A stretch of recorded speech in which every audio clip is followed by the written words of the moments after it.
is that, listen, dear Muslims, these issues, they don't really affect the average Muslim of our time anymore.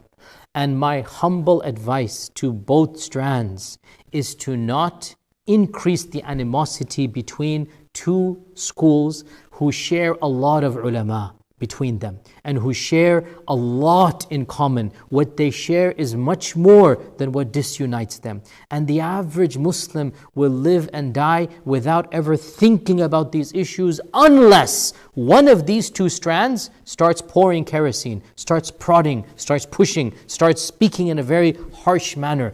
And we all went through this phase, some of us did at least in the 90s and whatnot, and we saw there was no benefit in this. So my position now is live and let live, and leave these discussions to the advanced lectures and advanced theology classes.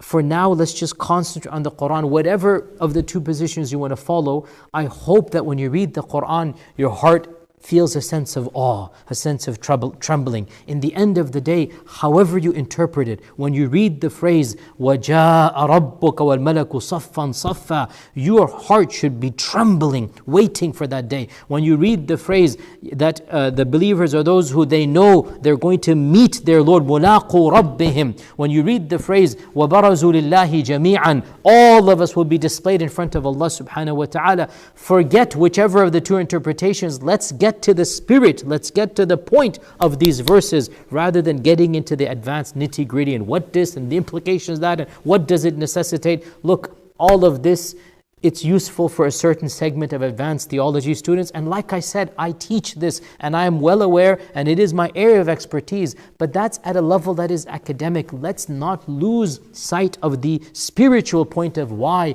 Allah subhanahu wa ta'ala is telling us this. And of course, one of these two opinions is more correct than the other. They both can't be, they're mutually exclusive, obviously. Yet still I say, let every group teach what it wants to teach in a manner and a language and a methodology, in a time and a place that inshallah will not increase the divisions of the ummah.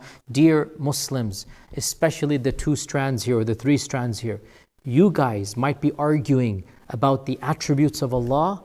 Your children are arguing about the existence of Allah subhanahu wa ta'ala.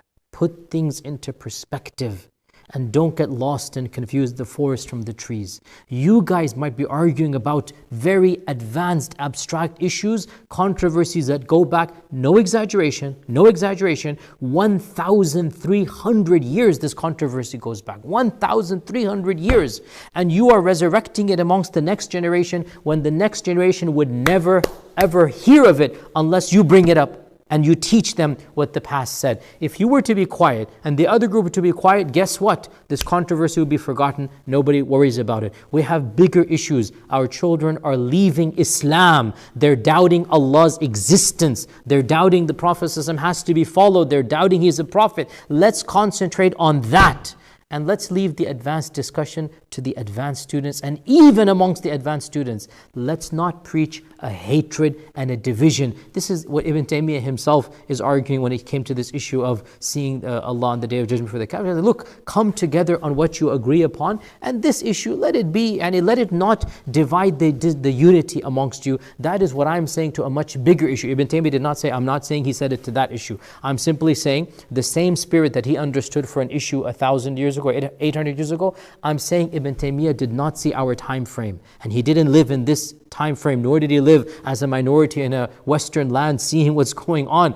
And please, therefore, both of these parties learn from history, learn from what we ourselves learned from 20, 30 years ago, from the 80s, 90s, 2000s. We saw these debates, we saw the ummah break up and whatnot, and we realized this is not healthy. I went into way much I should have. Time is subhanAllah, definitely later than it should be. I was supposed to finish 10 minutes ago. Inshallah ta'ala, we'll continue bi'idhnillahi ta'ala next Wednesday, and we'll move on to the next issue, which is going to be the actual hisab, the actual judgment, and the issue of the mizan and the scrolls and all of this. That will be inshallah ta'ala in our next Wednesday's lesson. Until then, jazakumullahu khairan. May Allah subhanahu wa ta'ala protect me and you from all fitan, the clear and the apparent and the hidden. May Allah subhanahu wa ta'ala only take our souls when He is pleased with us. May Allah subhanahu wa ta'ala allow our best days to be our last days, and the best day of our life, the day that we meet Him.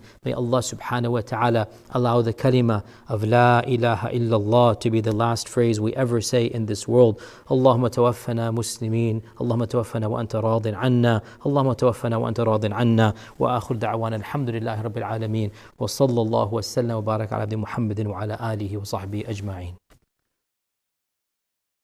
لا يزال الخير حيا لا يزال إن في الدنيا سلاما وظلال أخبر الأيام أنها في وصال قم بنا وانظر لآيات الجمال قم بنا وانظر لآيات الجمال